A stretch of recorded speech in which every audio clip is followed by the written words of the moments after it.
Greetings. In this video, I'll be demonstrating an example of a broken list I created and how I list by creating a database to resolve the redundancy issues.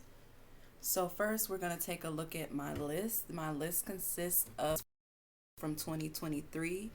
In my broken list, I have the film column, release date column, director column, actor column, genre column, and country column.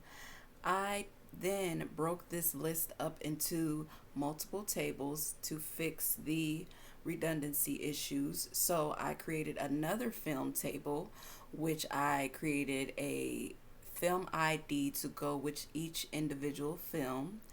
Also, I allowed for the film column, country column, release date column, and film ID column to all be in one table.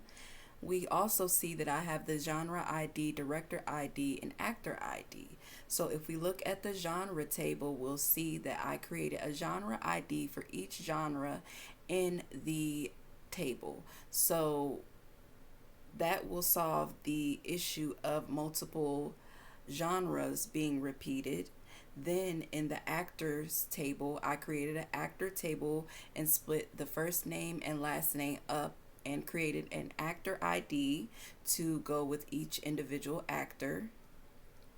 Then I created a directors table in which I created a director column and gave each individual director a director ID.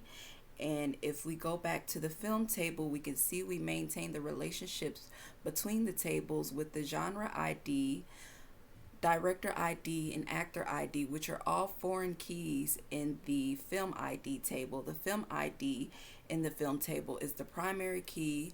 Genre ID in the genre table is the primary key. Actor ID in the actor table is the primary key, and the director ID in the director table is also the primary key. And that is how I resolved my broken list.